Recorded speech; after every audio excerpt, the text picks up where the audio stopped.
સહજાનંદ સ્વામી મહારાજની જય, હરિકૃષ્ણ મહારાજની જય, લક્ષ્મીનારાયણ દેવની જય, વડતાલ ધામની જય, નીલકંઠ પ્રભુની જય. સ્વામિનારાયણ હરે, સ્વામિનારાયણ હરે. રસનામૃત 68. અષ્ટ પ્રકારની પ્રતિમામાં અને સંતમાં અખંડ રહેવાનું. સંવત 1876 ચૈતરવદી નવમીને દિવસ સ્વામી શ્રી સહજાનંદજી મહારાજ શ્રી ગરડા મધ્યે દાદા ખાસરના દરબારમાં શ્રી વાસુદેવ નારાયણના મંદિરની આગળ લીમડાના વૃક્ષ હેઠે ઢોલિયા પર બિરાજમાન હતા ને ધોળો ખેસ પહેર્યો હતો ને ધોળી ચાદર ઓઢી હતી અને માથે ધોળું ઈરકોનું ધોતિયું બાંધ્યું હતું અને પોતાના મુખારવિંદની આગળ મુનિ તથા દેશ દેશના હરિભક્તની સભા ભરાઈને બેઠી હતી. પછી શ્રીજી મહારાજ બોલ્યા છે, અમે એક પ્રશ્ન પૂછીએ છીએ. ત્યારે મુનિએ કહ્યું, જે પૂછો.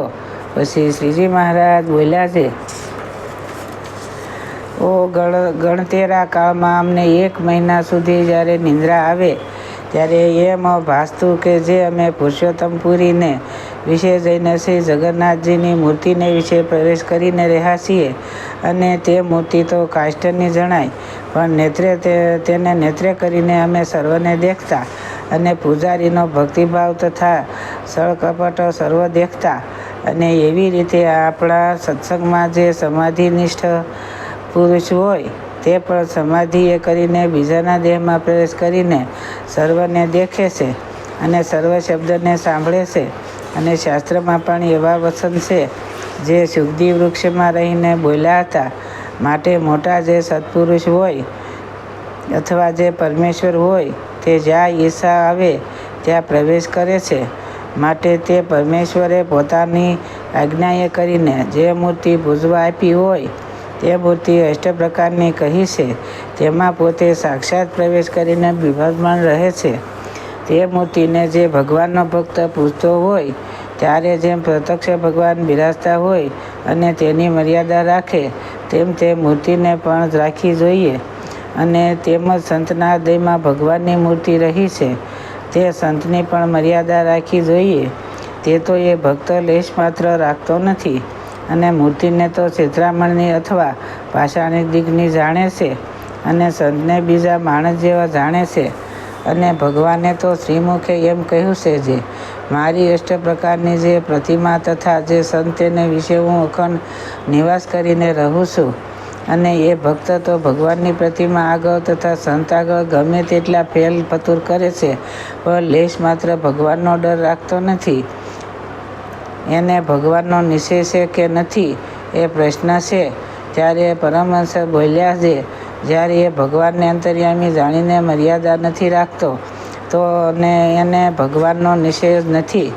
પછી શ્રીજી મહારાજ બોલ્યા છે, એને નિશ્ચય તો નથી અને ઉપરથી પાખંડ જેવી ભક્તિ કરે છે ત્યારે એનું કલ્યાણ થશે કે નહીં થાય.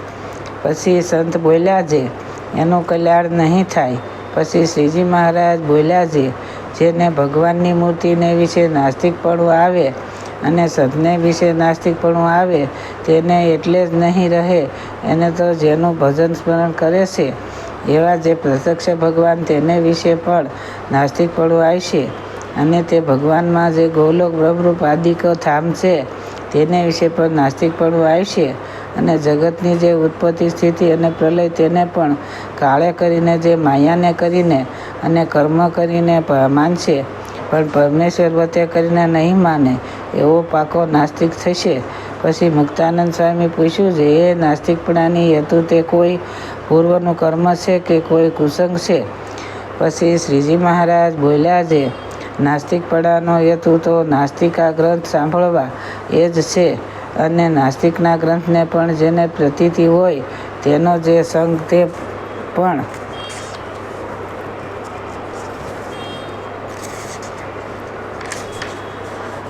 નાસ્તિકપણાનો હેતુ છે. અને વળી કામ, ક્રોધ, લોભ, અહંકાર, માન અને ઈર્ષ્યાના એ પણ એ નાસ્તિકપણાના હેતુ છે. કેમ જે એ માયલો એક સ્વભાવ વર્તતો હોય ત્યારે નારદ સનકાદિક જેવા સાધુ વાત કરે તોય પણ મનાય નહીં. અને એ નાસ્તિકપણું મટે ક્યારે? તો જ્યારે શ્રીમદ ભાગવત જેવા આસ્તિક ગ્રંથને વિશે કહી જે જગતની ઉત્પત્તિ સ્થિતિ પ્રલયરૂપ એવી ભગવાનની લીલા તેને સાંભળે તથા ભગવાનનું અને સંતનું મહાત્મ્ય સમજે ત્યારે એનું નાસ્તિકપણું જાય અને આસ્તિકપણું આવે. ઇતિ વચનામૃત ગરડા પ્રથમનું 68. જે તે થયું. સ્વામિનારાયણ હરે, સ્વામિનારાયણ હરે. વચનામૃત 69. દુષ્ટના અને સાધુના ધર્મનું.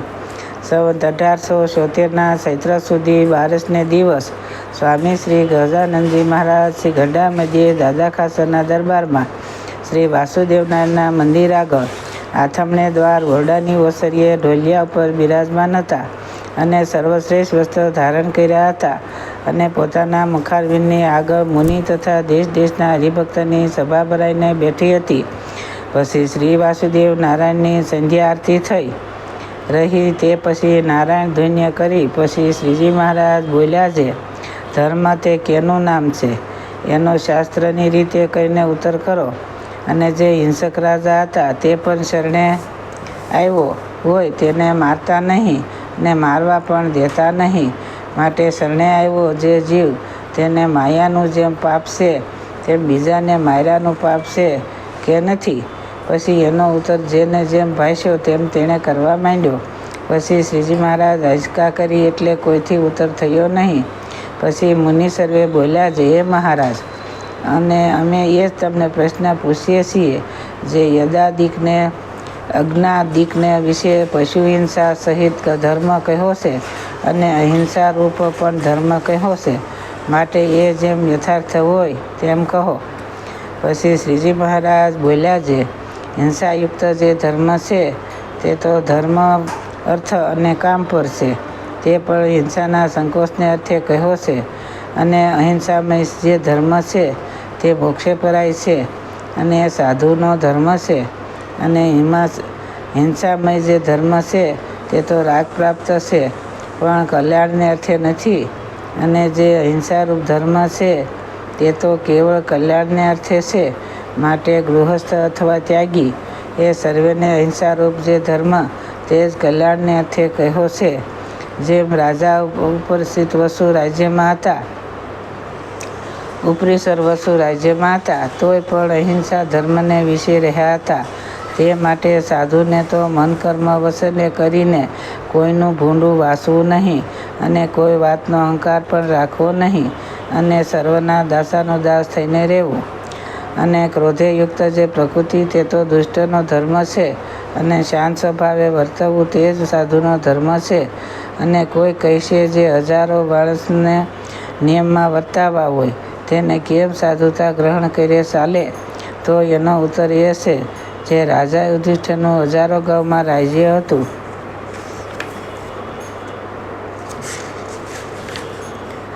તોય પણ સાધુતા રાખી હતી. અને ડારા દેનારા તો ભીમસેન જેવા હજારો હોય તે વારીએ તોય પણ તે કર્યા વિનાનું રહેવાય નહીં.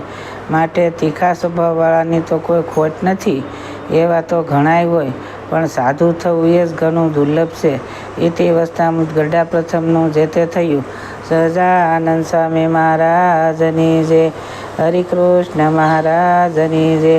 સૌને મારા દાદાથી જય સ્વામિનારાયણ.